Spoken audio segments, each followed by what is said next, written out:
Hey guys, welcome back to today's video. Today we're going to be analyzing the New Jersey Senate race up in 2018 with Senator Bob Menendez, the incumbent Democratic nominee, and Bob Hugin on the Republican side. Both happen to be named Bob, which is pretty interesting. But we are going to be analyzing this race. So this race has gotten very close in the recent months. If we actually look today, we're going to be focusing on the polling data, then go through a number of factors leading off and finishing off in talking about the 2018 Senate map. So we're looking at the current polling data. Well, if you look, some polls show him up by 21%, but some polls also show him up by 2%. Well, when you look at the dates of these, the ones that show him up by 21%, that was taken in April of 2018. Okay, May 2018 narrows down to a 4% lead, and as of, a couple weeks ago, in July 6th through July 10th, done by Gravis Marketing, Menendez is up by 2%. Okay, the entire spread shows them ahead by 9%. So you should say this race could be likely for the Democrats. Well, this race has consistently been close. And also, not just focusing on that, well, these polls also are a mildly accurate indication of what we might see. Also, if you look back at the presidential election polls, Clinton, the final results of the I don't know if this is the polling data, but Clinton plus 12.8. So clearly Bob Menendez is underperforming what Hillary Clinton got, but still she was able to win by a considerable amount in 2016. Actually, we have the numbers here: 55.45% of the vote for Hillary Clinton and 41.35. So she did underperform the polls a little bit, but still, regardless, she was able to win in the state of New Jersey. So right now, Bob Menendez is underperforming what Hillary Clinton got. So this is still a Democratic state, just defeated the Republican opponent in 2017 in the New Jersey governor race there, flipping it from a Republican-held governorship to a Democratic-held one, giving the Democrats 16 in the NGA. But still, right now in the Senate race, again, Bob Menendez is underperforming Hillary. Also, if we look at the fundraising, well, you should expect a Democratic incumbent to fundraise more than a Republican opponent. But right now, it seems like it's a 2-to-1 ratio of the Republican to Democratic fundraised money. That's not good for Bob Menendez. Right now, he has raised around $9 million, and that's being generous, rounding up. Bob Hugin has $16.7 million raised, 17 rounding up, but still, clearly outraising Bob Menendez. In a Democratic state, the state of New Jersey, keep that in mind. This is still a Democratic state. This is not Florida. This is not Georgia. This is not Virginia. This is not North Carolina. These are not toss-up states. This is New Jersey, a safe Democratic state from 2016. Keep that in mind. So if a Republican opponent is fundraising much better than a Democratic opponent, it should be a telling sign that this race will get close. I'm not saying it's going to go to the Republican Party just yet or to the Democratic Party just yet. There will be a general conclusion at the end of this video. We also need to take a look at the primary elections and what the political pundits say about this race.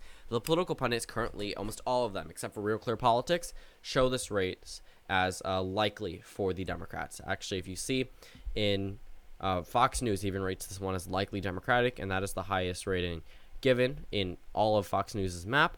The likely Democrats from Sabato, solid Democratic from Inside Elections, likely Democratic from the Cook Political Report. CNN has a solid Democratic ranking, and Real Clear Politics is the only one out of the bunch that actually puts it in the lean Democratic column, which I would agree with as well. But also, it is the most updated prediction, as some of them are from 2017 and still have not been updated, and some are from early July.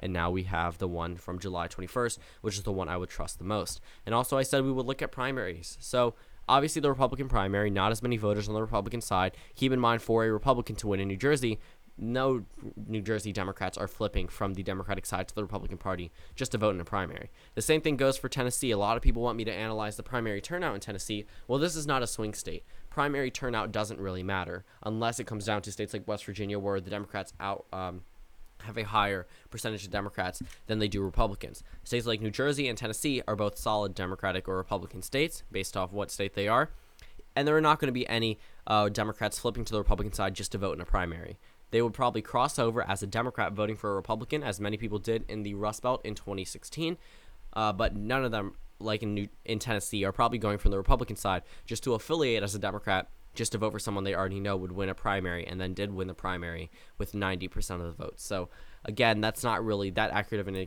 indication unless it's a toss-up state, a swing state, or a state that actually is showing something different. So if New Jersey had actually shown more Republican voters on the Republican side, I could point that out, but it's still around the same margin as what we might see in a presidential election in terms of turnout. So Bob Hugin easily won his primary, but Bob Menendez got 62.2% of the vote, so clearly had some opposition, but trounced the opposition. What is interesting is if we look at this map, well, Bob Menendez clearly won in some areas. He won in the bigger cities. We see in this area nearing the coast, he clearly won much better in these areas. You see these green counties, well, Lisa McCormick did much better there. But here's something to point out. Compare this map. We're going to go ahead and bring up the 2016 presidential election map. Here it is. You see all those blue counties? And see where the red counties are. Red, not really around here for Bob Menendez, but still a very similar map to what we saw in 2016. Blue counties throughout the state, red counties on the outskirts, red counties. Now green counties, but I would call them, green counties on the outskirts, green counties in the areas that the Republicans do well. Again, looking over here, these are red districts in presidential election years, red districts. Well, we look at the primary map, green districts, okay? Green districts down here. So clearly, if Bob Menendez is underperforming here, that's not really that unexpected. These are Republican areas, meaning there's always going to be Democratic opposition regardless of what political party it's going to be from. Because again, you step out there and you look in Newark, New Jersey, you're going to see a number of Clinton yard signs if you went back in 2016. You go to this part of the state, you would see a number of Trump yard signs. So keep that in mind. Again, has to be pointed out, even in some districts, like down here, this district, wow, Trump won there, but Bob Menendez won there by a narrow margin, 50.1 to 49.9. So still, this would have been a green county if just a couple more votes had come in for Lisa McCormick. So again, we're seeing some correlation. So it's not necessarily the worst thing for Bob Menendez to be underperforming there because he wasn't counting on any votes from coming there either. We look in the bigger areas, he easily trounces his opposition in a number of key areas. Over down here in Atlantic County, easily defeats Lisa McCormick. And that's not the only thing. We can go ahead and take a look again at the 2016 presidential election. Hillary Clinton easily defeated Donald Trump here. She also won the primary by the same margin that Bob Menendez did, 63.32%, and Bernie Sanders at 36.68%. Going back, 37.8%, 62.2% for Bob Menendez, so around the same margins. And she went on to win the general election by over 10 percentage points. That's something to note as well. If Bob Menendez is doing the same thing Hillary Clinton did, even though the race could get close, you can't really count him out. And you can't really count out the Republicans either, though, looking at that primary map. But still, Bob Menendez clearly is at the advantage right now. But here's something that's going to definitely take him down a little bit. Let's look at his approval rating. His approval rating is 33%, meaning 33 out of 100 New Jersey voters approve of what Bob Menendez is doing. 41% disapprove, so 41% of them say they do not approve. 26% are undecided, and I believe 1% don't know who that is. So keep that in mind. Bob Menendez is at 33% approval rating, 41% disapproval rating, meaning net 8% approval. But we can also look at the generic ballot poll. Right now, the Democrats are leading by 7.8% nationwide. Bob Menendez is clearly underperforming that, but if the Democrats keep ticking up, you can expect his number to narrowly, but still ticking up, going up in the favor of him winning re-election. But also, if we look at the 2018 Senate map, well, I mean, if we look at this map, right now the Democrats currently have 43 seats that are rated in their column. I took off New Jersey, which was already rated in their column, but still, the Democrats have 43 seats. The Republicans have 49. So here's the scenario that we need to focus on. Let's say Florida goes blue, and West Virginia, and Indiana, and Missouri, and North Dakota, Nevada, and Arizona all go to the Democrats. Well, that puts them at 50. If Bob Hugin is somehow able to win this New Jersey Senate race, the Democrats can sweep all the other ones that were rated as toss-up seats and still lose the majority just because of this New Jersey Senate race. So again, they can win in areas that they're currently polling behind in Indiana or North Dakota or Florida. And if they lose New Jersey, they lose the map.